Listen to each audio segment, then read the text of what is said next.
Hello viewers, welcome to Manjira's kitchen. నేను మీ మంజీరానండి.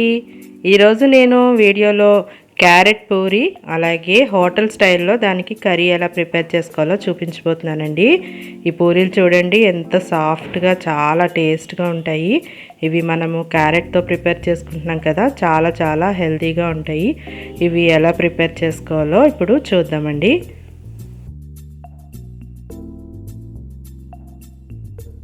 ముందు మనము పూరి పిండి కలుపుకోవడం కోసం ఇలాగ క్యారెట్ జ్యూస్ చేసుకుందామండి. క్యారెట్ని నేను ఇలా పీల్ చేసుకొని చిన్న చిన్న ముక్కలుగా కట్ చేసుకొని మిక్సీ జార్లో వేసుకొని వాటర్ పోసి మనకి కావలసిన కన్సిస్టెన్సీలో చూసుకునండి. బాగా మెత్తగా ఫైన్గా చేసుకోవాలి, ఉండలు లేకుండా.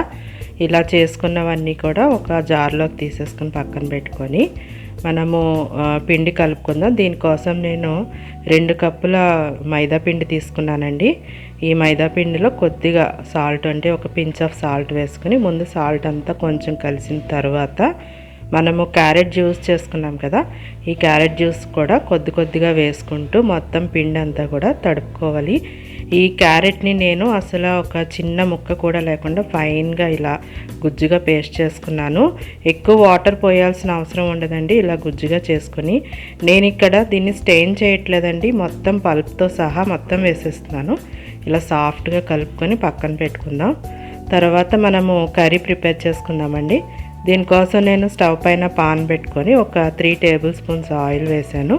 ఈ ఆయిల్ కొంచెం వేడెక్కిన తర్వాత ఒక 1/2 టేబుల్ స్పూన్ ఆవాలు వేసి అలాగే ఒక 1/2 స్పూను జీలకర్ర కూడా వేసాను. ఈ ఆవాలు జీలకర్ర కొద్దిగా వేగిన తర్వాత ఇందులో ఒక 2 ఎండుమిరపకాయలు వేస్తున్నానండి. ఈ ఎండుమిరపకాయలు కూడా కొంచెం వేగాక కొద్దిగా కరివేపాకు వేసుకోవాలి. ఎక్కువ పోపు దినుసులు కూడా వేయాల్సిన అవసరం ఉండదు దీనికి. చూడండి, ఇది కొంచెం వేగిన తర్వాత కరివేపాకు కూడా వేసాను. ఈ కరివేపాకు 1 నిమిషం పాటు ఇలా మొత్తం ఫ్రై చేసుకున్న తర్వాత నేను ఒక ఆనియన్ తీసుకొని స్లైసెస్లా కట్ చేసుకున్నానండి. అలాగే ఒక 3 పచ్చిమిరపకాయలు, మనకి ఎన్ని కావాలనుకుంటే అన్ని. ఇలాగ ఆనియన్ చిల్లీస్ కూడా ఇందులోనే వేసేసుకొని ఒకసారి కలుపుకుందాం.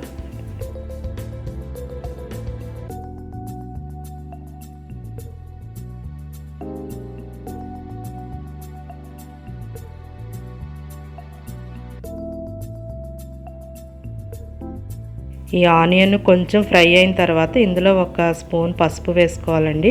పసుపు ఇలా వేసుకుంటే మంచి కలర్ వస్తుంది కదా. ఇది కూడా ఒకసారి మనము ఫ్రై చేసుకోవాలి.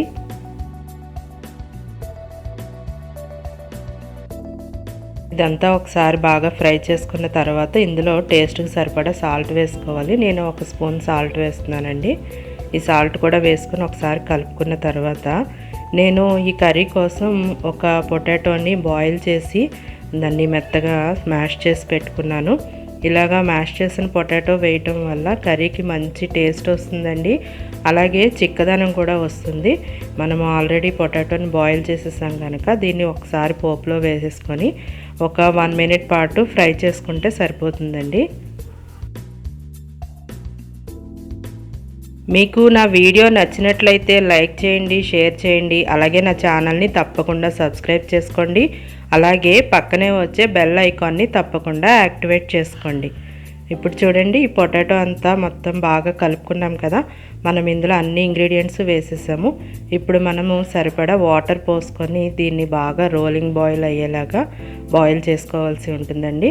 ఇలా వాటర్ నేను ఒక 2 కప్స్ వేసాను. మీకు ఎంత కన్సిస్టెన్సీ కావాలో అంత చూసుకొని వేసుకోండి. వాటర్ వేసుకున్నాక ఒకసారి బాగా కలిపి ఇది బాయిల్ అవనిద్దాం. ఈలోపు మనము శనగపిండిని కలుపుకోవాల్సి ఉంటుందండి. నేను ఈ కర్రీ కోసం 2 టేబుల్ స్పూన్స్ శనగపిండి తీసుకున్నాను. ఇలా శనగపిండి తీసుకొని దీన్ని వాటర్ పోసుకొని ఉండలు లేకుండా కలుపుకోవాలి. మొత్తము అంటే ఎక్కువ వాటర్ పోయాల్సిన అవసరం ఉండదండి. ఇది మొత్తం ఒక 1/2 కప్పు అయ్యేలాగా పోసి కలిపి పక్కన పెట్టుకుందాం. ఇప్పుడు చూడండి, ఇదంతా కూడా రోలింగ్ బాయిల్ అవుతుంది కదా. ఇలాగా ఫ్రై అయినప్పుడు నేను ఈ పొటాటో మ్యాష్ చేసి వేసుకున్నాను కదా, మీకు ఎంత సైజు ముక్కలు కావాలో అంత సైజు చేసుకోవచ్చు. చేసుకొని కూడా కట్ చేసి కూడా వేసుకోవచ్చు ఇందులోను. ఇలా బాయిల్ అవుతున్న దీంట్లో ఇప్పుడు మనం ముందే శనగపిండిని బాగా కలిపేసి పెట్టుకున్నాం కదండి, ఇదంతా కూడా ఇందులో వేసి వెంటనే బాగా కలుపుకోవాలి. ఈ శనగపిండి వేసిన తర్వాత వెంటనే కలపకపోతే అండి ఉండలు కట్టేస్తుంది, బాగా దగ్గరకు వచ్చేస్తుంది. ఇది అంతా లో ఫ్లేమ్లో పెట్టేసుకొని మనము స్టవ్ని మొత్తం నేను చూపిస్తున్నాను చూసారా, ఇలాగా బాగా కలుపుకోవాలి. ఒకసారి బాగా కలుపుకున్న తర్వాత మనము ఒక 1 మినిట్ పాటు బాయిల్ చేసుకుంటే సరిపోతుంది. మన కర్రీ రెడీ అయిపోతుందండి. అంటే మనకి గ్రేవీ కన్సిస్టెన్సీ చిక్కదనం చూసుకొని ఇంకా తీసేసుకోవడమే. ఇలా ఒకసారి బబుల్స్ వస్తున్నాయి కదా, ఇలా బాయిల్ అయితే సరిపోతుంది. నేను ఇంకా కర్రీని సర్వింగ్ బౌల్లోకి తీసేసుకుంటున్నాను. అంతేనండి, ఎంతో టేస్టీగా ఉండే hotel style Puri curry prepare అయిపోయింది. దీన్ని పూరీలతో పాటు తింటే చాలా అంటే చాలా టేస్ట్గా ఉంటుందండి.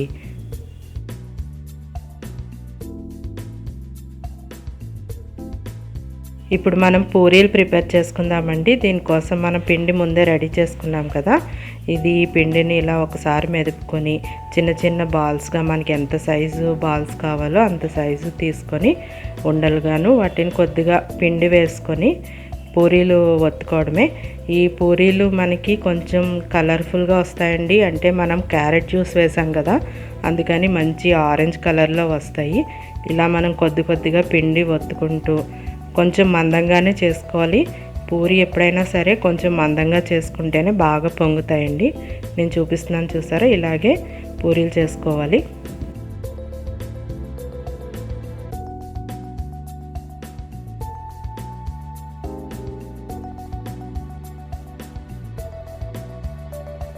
పూరీల్ని ఎప్పుడైనా సరే కొంచెం మందంగానే ఒత్తుకోవాలండి. నేను చూపిస్తున్నాను చూసారా, ఇలాగా చపాతీలకి ఒత్తుకున్నంత పలుచగా ఒత్తుకోకూడదు. కొంచెం మందంగా ఒత్తుకుంటేనే బాగా పొంగుతాయి మనం ఆయిల్లో వేసినప్పుడు. ఇలా మొత్తం మిగిలిన పిండి కూడా అన్నీ ఇలాగే బాల్స్ చేసుకుంటూ కొద్దిగా పిండి వేసుకుంటూ మొత్తం అన్ని పూరీలు కూడా ఇలాగే ఒత్తుకోవాలండి.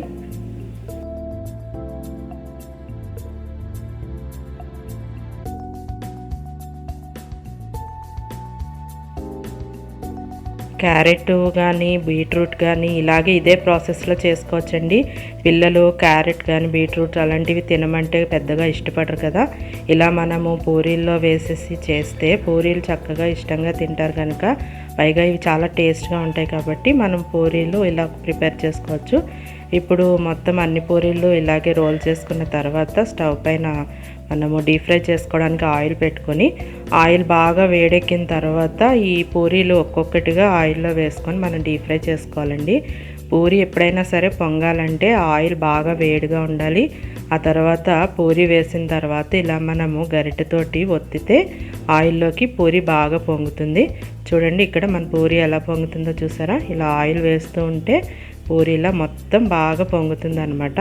ఇలా ఒకసారి పొంగిన తర్వాత దాన్ని మళ్ళీ టర్న్ చేసుకొని రెండో వైపు కూడా ఇలాగే మనము ఫ్రై చేసుకోవాల్సి ఉంటుంది. ఇలాగే మొత్తం అన్ని పూరీలు కూడా ఫ్రై చేసుకోవాలండి.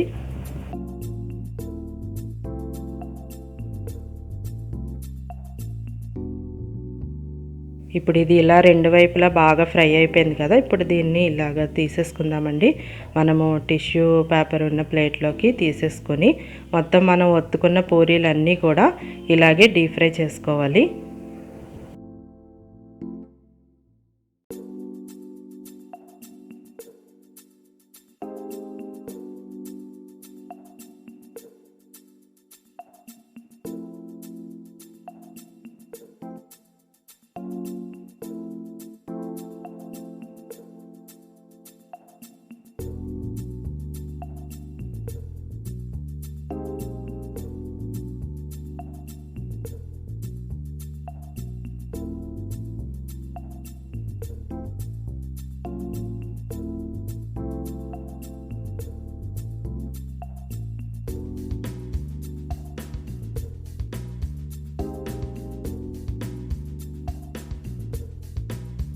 అంతేనండి, ఎంతో టేస్టీగా ఉండే మన క్యారెట్ పూరి ప్రిపేర్ అయిపోయింది.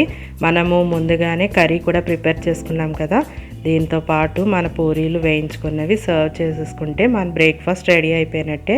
ఈ పూరీలు చూడండి, నేను ఇలా విరుపుతుంటే ఎంత సాఫ్ట్గా ఉన్నాయో కదా, చాలా టేస్ట్గా కూడా ఉంటాయండి. మనకి క్యారెట్ కమ్మదనం అంతా కూడా చాలా బాగా తెలుస్తుంది. మీరు కూడా తప్పకుండా చేసుకొని మీకు ఎలా వచ్చిందో నాకు కామెంట్ చేయండి.